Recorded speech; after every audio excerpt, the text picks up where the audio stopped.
Selinexor was developed in the relapsed refractory setting for all hematologic malignancies in general. So the phase 1 was broad and looked at patients that had a few treatment options left at that time.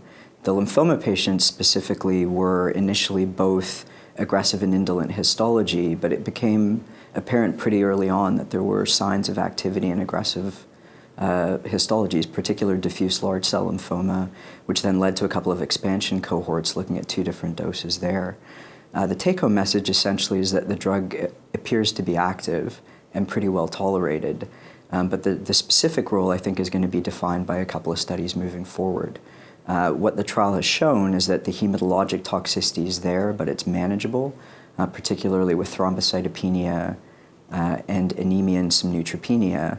And the non-hematologic toxicity is typically less significant, but still does impact patients. And so the goal, we learned a lot through the trial about how to best manage that. And so typically antiemetics and other things on the days that patients get the drugs, because this is a drug that could be given 2 or 3 times per week, seems to mitigate a lot of that. And so at the end of the day, it looks like there's clearly a group of patients that benefit, and moving forward, the question is going to be how the biology gets sorted out to really position the drug for the appropriate patient. Again, the signals in the early phase study would suggest that large cell lymphoma in the relapsed refractory patient population would be where to look first.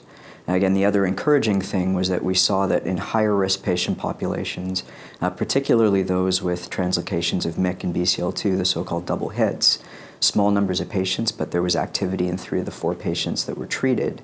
And the other area that's quite interesting is a rarer disease, something called Richter transformation. So this is large cell lymphoma arising out of patients with a CLL history. And again, in that group of patients, 5 patients, but a couple of responses.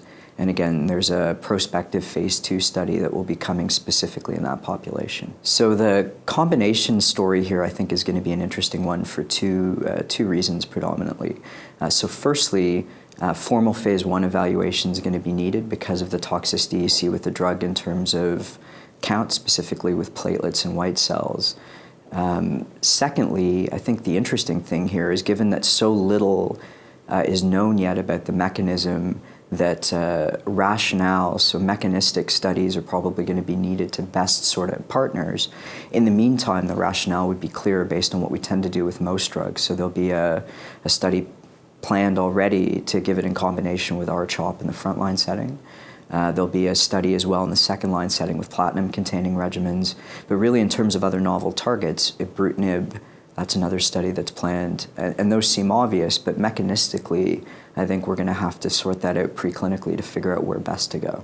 So I think selinexor is clearly going to have a role. The most encouraging thing about it, I think, is that the biology here, this is a target that is completely different than the other areas we've been focusing, whether it's immunotherapy or B-cell receptor pathway, something quite different, and it appears to be potentially independent of all of the other players that may be relevant in determining response.